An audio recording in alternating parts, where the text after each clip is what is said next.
ଯେକୌଣସି ଓଷା ବ୍ରତ ହେଉ କି ପର୍ବପର୍ବାଣି ହେଉ ଆମ ଓଡ଼ିଆମାନଙ୍କ ଘରେ ସର୍ବପ୍ରଥମେ ଯେଉଁଟା ବନିଥାଏ ସେଇଟା ହେଉଛି ପିଠା। ଆଗକୁ ଆସୁଛି ଦଶହରା। ସ୍ପେଶିଆଲ ଦଶହରାରେ ଏଇ କାକେରା ପିଠା ପ୍ରାୟତଃ ସମସ୍ତଙ୍କ ଘରେ ବନିଥାଏ। ତାହେଲେ ଚାଲନ୍ତୁ ଆଜି ଆମେ ବନେଇବା ଓଡ଼ିଆ ଅଥେଣ୍ଟିକ୍ ରେସିପି ବିନା ପୁରଦିଆ ଅଟା କାକେରା। ସେ ପୁଣି ବନିବ ସବୁଠୁ ସହଜ ଆଉ ସବୁଠୁ ସ୍ୱାଦିଷ୍ଟ। ଆପଣମାନେ ଏଇ ପିଠାକୁ ଦେଖିକିନା ଜାଣିପାରୁଥିବେ ପିଠାଟା କେତେ ବଢ଼ିଆ ବନିଛି ଆଉ ପୁରା ତୁଳା ପରି ନରମ। ଯେଉଁମାନେ ପ୍ରଥମ ଥର ପାଇଁ ଏଇ କାକରା ପିଠା ବନାଉଛନ୍ତି ସେମାନଙ୍କ ପାଇଁ ଏଇ ଭିଡ଼ିଓଟି ବହୁତ ହେଲ୍ପଫୁଲ୍ ରହିବ। ପୁରଦିଆ କାକେରା ପିଠା ପରି ଏଇ ବିନା ପୁରଦିଆ କାକେରା ପିଠା ମଧ୍ୟ ବହୁତ ସ୍ୱାଦିଷ୍ଟ ଲାଗିଥାଏ। ବନେଇବା ମଧ୍ୟ ଏକଦମ ସହଜ। ଭିଡ଼ିଓରେ ସବୁ ଟିପ୍ସ ଆଉ ଟ୍ରିକ୍ସ ସେୟାର କରିଛି। ଆଶା କରୁଛି ଆପଣମାନଙ୍କୁ ଆଜିର ଏହି ରେସିପିଟା ନିଶ୍ଚୟ ଭଲ ଲାଗିବ। ନମସ୍କାର, ମୁଁ ରଶ୍ମି ୟୁଟ୍ୟୁବରେ ଆପଣ ସମସ୍ତଙ୍କୁ ସ୍ୱାଗତ। ଯଦି ଆପଣମାନଙ୍କୁ ଆଜିର ଏହି ରେସିପି ଭଲ ଲାଗେ ଭିଡ଼ିଓକୁ ଲାଇକ୍ କରିବେ, ସେୟାର କରିବେ। ଚ୍ୟାନେଲ ଯଦି ନୂଆ ଅଛନ୍ତି ପ୍ଲିଜ୍ ସବସ୍କ୍ରାଇବ୍ ନିଶ୍ଚୟ କରିନେବେ। ତ ଆଜିର ଏହି ସୁଆଦିଆ ଆଉ ସହଜ କାକେରା ପିଠା ବନେଇବା ପାଇଁ ଏଠି ମୁଁ ଗ୍ୟାସ୍ ଉପରେ ଗୋଟେ କଡ଼େଇ ବସାଇ ଦେଇଛି। ଏବେ ଗୋଟେ ବାଉଲରେ ଗୋଟେ ବାଉଲ ଭଳିଆ ପାଣି ଏଥିରେ ଆମେ ଦେଇଦେବା। ଆପଣମାନେ ଏଇ ପାଣିକୁ ମାପିବା ପାଇଁ ଗୋଟେ ବାଉଲ ହେଉ, ତାଟିଆ ହେଉ, ଗ୍ଲାସ୍ ହେଉ, ଯାହା ବି ହେଉ ଗୋଟେ ସେଟ୍ କରିଦେବେ। ଯେଉଁଥିରେ ଆପଣମାନେ ପାଣି ଦେବେ ସେଇଥିରେ ହିଁ ଆପଣମାନେ ଅଟା ନେବେ। ଏବେ ଏଥିରେ ମୁଁ ଦେଇଦେଉଛି 150 ଗ୍ରାମ ଭଳିଆ ଗୁଡ଼। ଯେହେତୁ ଆମେ ବିନା ପୁରଦିଆ ବନେଇବା ଟିକେ ଗୁଡ଼ ଅଧିକ ଦେବେ, ଟିକେ ମିଠା ଅଧିକ ହେଲେ କାକରା ପିଠା ଖାଇବା ପାଇଁ ବେଶ୍ ଭଲ ଲାଗିଥାଏ। ଏବେ ସେଥିରେ ଦେଇଦେବା ଗୋଟେ ଚାମଚ ଭଳିଆ ପାନମଧୁରୀ। ପାନମଧୁରୀ ଏଇ ପିଠାରେ ବହୁତ ହିଁ ଭଲ ଫ୍ଲେଭର ଆଣିଥାଏ। ଏବେ ସେଥିରେ ଦେଇଦେବା ଗୁଜୁରାତି ଆଉ ଗୋଲମରିଚର ଗୁଣ୍ଡ ଅଳ୍ପ, ମୁଁ ଏଠି ହାଫ୍ ଚାମଚ ଭଳିଆ ଦେଇଥିଲି। ଏବେ ଚାଲନ୍ତୁ ସେଥିରେ ଦେଇଦେବା ଗୋଟେ ଚାମଚ ଗୁଆ ଘିଅ। ଗୁଆ ଘିଅ ଦେଲେ ପିଠାଟା ଆମର ପୁରା ସ୍ମୁଥ୍ ବନିଥାଏ। ଗ୍ୟାସ୍ର ଫ୍ଲେମ୍କୁ ହାଇ କରିଦେବେ। ଏବେ ଚାଲନ୍ତୁ 2ରୁ 3 ପିଞ୍ଚ ଭଳିଆ ଲୁଣ ଦେଇଦେବା। ଏଇ ପିଠାରେ ଲୁଣ ଆପଣମାନେ ଅଳ୍ପ ଟିକେ ନିହାତି ଦେବେ, ମିଠାଟାକୁ ପୁରା ବାଲାନ୍ସ କରିଥାଏ। ଆମର ପାଣି ଭଲ ଭାବରେ ଫୁଟିଗଲାଣି, ଗୁଡ଼ ମଧ୍ୟ ମେଲ୍ଟ ହେଇଗଲାଣି। ଯେଉଁ ବାଉଲରେ ମୁଁ ପାଣି ଦେଇଥିଲି ସେଇ ବାଉଲରେ ମୁଁ ଗୋଟେ ବାଉଲ ଭଳିଆ ଅଟା ନେଇଥିଲି। ଏବେ ଏଇ ଅଟାକୁ ଏଇ ପାଣିରେ ଦେଇଦେବା। ଗ୍ୟାସ୍ର ଫ୍ଲେମ୍କୁ ଏଠି ପୁରା ମିଡ଼ିୟମ୍ କରିଦେବେ। ଏବେ ୟାକୁ କଭର କରିକି 2ରୁ 3 ମିନିଟ୍ ପର୍ଯ୍ୟନ୍ତ ଛାଡ଼ି ନେବା। 2 ମିନିଟ୍ ହେଇଗଲାଣି। ଏବେ ଦେଖନ୍ତୁ ଚାରି ସାଇଡ଼୍ରୁ ପାଣି ଆମର ପୁରା ଫୁଟୁଛି। ଏବେ ଆମେ ୟାକୁ ଗୋଳେଇବା। ଏହି ପ୍ରୋସେସ୍ରେ ଯଦି ଆପଣମାନେ ଅଟାକୁ ଜନ୍ତିବେ ଆପଣମାନଙ୍କ ଅଟାରେ ବିଲକୁଲ ବି ଲମ୍ସ ବା ଗେଟା ପଡ଼ିବନି। ଏହି ସମୟରେ ଆପଣମାନେ ଫ୍ଲେମ୍କୁ ବିଲକୁଲ ଲୋ କରିନେବେ।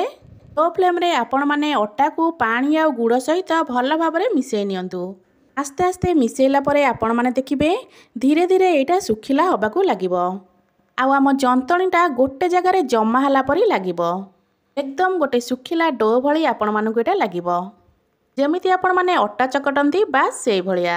ଯେତେବେଳେ ଆପଣମାନେ ୟାକୁ ଏମିତି ଜନ୍ତୁଥିବେ ଗ୍ୟାସ୍ର ଫ୍ଲେମ୍କୁ ବିଲକୁଲ ବି ହାଇ କରିବେନି। ଏଇ ପ୍ରୋସେସ୍ଟାକୁ ଆପଣମାନେ ଗ୍ୟାସ୍ର ଫ୍ଲେମ୍ ଲୋ ରଖିକି ହିଁ କରିବେ। ଲୋ ଫ୍ଲେମ୍ରେ ୟାକୁ ଧୀରେ ଧୀରେ ଏମିତି ଏପଟ ସେପଟ କରିକି ଜନ୍ତିବେ। ଅଟାଟା ଆମର ଭଲ ଭାବରେ ଗୋଟେ ଡୋ ଫର୍ମକୁ ପଳେଇ ଆସିବ।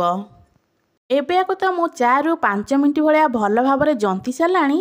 ଆପଣମାନେ କେମିତି ଚେକ୍ କରିବେ ଆପଣମାନଙ୍କର ଯନ୍ତଣୀଟା ପୁରା ପରଫେକ୍ଟ ଅଛି ବୋଲି। ତ ଏଠି ମୁଁ ଅଟାକୁ ଭଲ ଭାବରେ ଜନ୍ତି ସାରିଲାଣି। ଏବେ ଏଇ ଅଟାରୁ ଅଳ୍ପ କିଛି ଆମେ ହାତରେ ନେବା।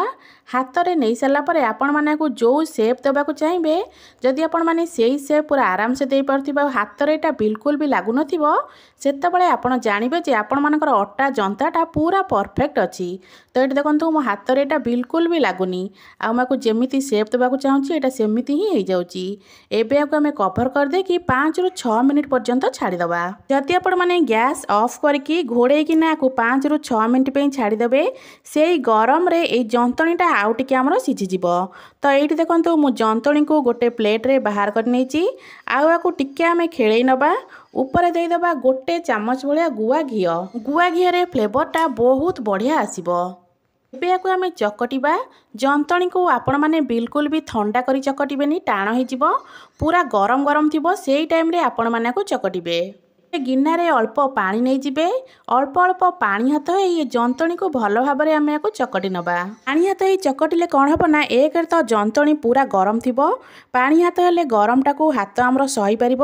ତାପରେ ଯନ୍ତଣୀଟାକୁ ଆମେ ପୁରା ସ୍ମୁଥ୍ କରି ଚକଟି ପାରିବା। ବେଶୀ ବି ପାଣି ଦେଇଦେବେନି, ଅଳ୍ପ ଅଳ୍ପ ପାଣି ହାତ ହେଇକି ୟାକୁ ପୁରା ସ୍ମୁଥ୍ କରିକିନା ଚକଟି ନେବେ। এইটি দেখন্তু আকু আমি ଏବେ ଭଲ ଭାବରେ ଚକଟି ନେଇଛେ। ଏଥିରେ ବିଲକୁଲ ବି ଆମର ଗେଟା ନାହିଁ, ପୁରା ସ୍ମୁଥ ଭାବରେ ଚକଟା ହେଇଯାଇଛି ଆମର। ଏବେ ଚାଲନ୍ତୁ ପିଠା ଗଢ଼ିବା। ଯେତିକି ସାଇଜର ଆପଣମାନେ ପିଠା ବନେଇବା ପାଇଁ ଚାହୁଁଛନ୍ତି ଛୋଟ ବା ବଡ଼ ସେଇ ସାଇଜର ଆପଣମାନେ ଗୁଳା ନିଅନ୍ତୁ। अल्प गुड़ा नहीं सारा ताकू एमती हाथ में चकटी चकटी पूरा भल भाव में स्मूथ कर दिंतु। तापर आपण मैंने पिठा को गढ़ंतु जमीती आपण मैंने ये वीडियो रे देखि पारुछंती। तो बास से हिसाब रे आपण मैंने पिठा को गढ़िबे।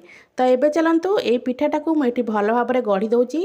आपण मैंने चाहिए ये काकरा पिठा को एमती हाथ में गोटे गोटे करी गढ़ी पारिबे। जदि आपण मैंने एका संगरे बहुत सारा पिठा बनवाई चाहूथिबे तो एबे चलंतु गोटे सहज उपाय रे गोटे थर रे बहुत सारा पिठा आमे बनैबा।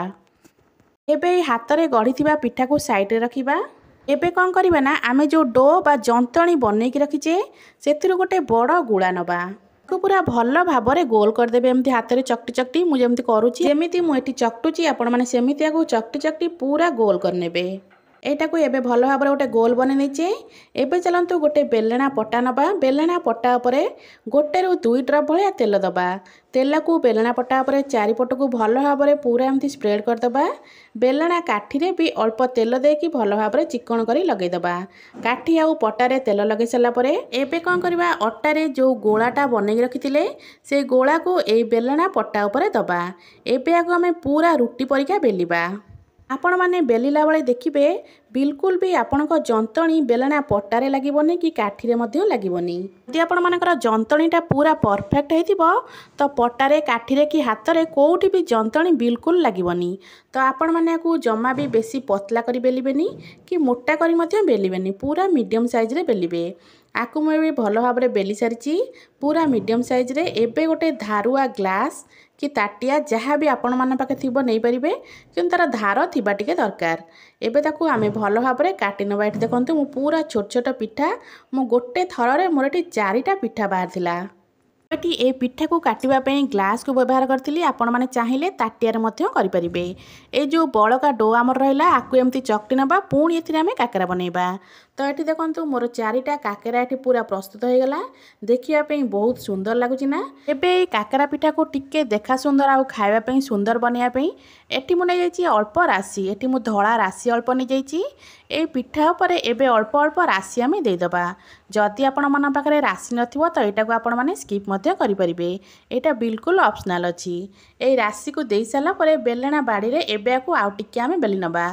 कौन हम ना राशिटा आमर भल भाव में सेट हो तो ऊपर को जमा भी बाहरनी। तो ये आमर 4टा काकरा पिठा ये मोर पूरा रेडी हो गला। तो देखो पिठार आमर केते सुंदर देखा। एबे चलतु सेम प्रोसेस रे सबुजाक काकरा को ये आम बेली नबा। जदि आपण मैंने यही प्रोसेस रे काकरा पिठा बनइबे तो 10 रु 15 मिनट भितर सबुजाक काकरा पिठा बनीजिवो। जदि आपण मैंने हाथ में गढ़ी गढ़िका पिठा बनइबे तो टिके टाइम लगिवो। सेथिपई मु आपण मानू कहूची आपण माने एमिति ही ग्लास की ताटिया साहाय्य रे पिठा को फटाफट काटिकिना बनई परिबे। तो ये मु आउ 4टा पिठा पुणी रेडी कर देइची। तो ये मोर सबुजाक पिठा बनी सारा पर ये मु सबुजाक पिठा को गोटे प्लेट रखी देइची। तो देखो पिठारा देखिबा केते सुंदर लगुची। एबे चलंतु ये पिठा को आमे छाणीबा। पैन रे तेल अल्प दे दीची गरम होगापी। तेल भल भाव में गरम है कि नहीं चेक करने ये छोट खंडे पिठा देती। तो देखो यहाँ सांगे सांगे ऊपर को फुली उठुची। तो ये तेल पूरा भल भाव में गरम हो गला। तेल आमर भल भाव में गरम हो सारापर एबे आम पिठा बनईकी रखीचे जो ताकू ये तेल दबा। गैस फ्लेम को प्रथम हाई रखिथे। टिके पिठा आमर जो फुलवा लगे तापर गैस फ्लेम को मीडियम करदे। मीडियम फ्लेम रे एपट सेपट करके 3 रु 4 मिनट पर्यंत आम या छाणी नबा। गोटे रु 2 मिनट पर पिठार गोटे पट भल भाव में हो सारापर तापर ताकू आम आर पट को लौटेबा। एमती एपट सेपट करके 2 रु 3 मिनट समय लगे गोटे भारी पिठा हवापाई। गोटे रु 2 मिनट पर तो देखो पिठार ये कलरटा केते बढ़िया देखा। देखापी ये पिठा जी सुंदर लगुच ना खावाई बहुत ही स्वादिया लगी थाए। तो ये मोर पिठा हो गला। एबे या गोटे प्लेट को काढ़ीदबा। तो ये चलतु सबुजाक पिठा को मुझे प्लेट को काढ़ी दूची। सेम प्रोसेस रे आउ जहाँ भी आम पिठा को गढ़ी रखीचे एबे तेल देकी भल भाव में छाणी नबा। पिठारे आमे जो राशि देइथिले जो राशि पिठारे भल भाव में सेट हो नथिला सेई राशि गुड़ा एठी एबे तेल रे भासीबाकू लागलानी। तो एबे देखंतु सेम प्रोसेस रे सबुजाक पिठा को मुझे छाणी नउची। आशा करुछि आपण मानको आजिर एही रेसिपीटी निश्चय भल लागिथिबो। जदि आपनको आजिर एही रेसिपी भल लागिथिबो वीडियो को लाइक करिवे शेयर करिवे। चैनल जदि नुआ अछंती सब्सक्राइब तो निश्चय करदेबे। पुणी आसबि गोटे नुआ रेसिपी नहीं से पर्यंत रहूची। नमस्कार जय जगन्नाथ। समस्त को हैप्पी दशहरा।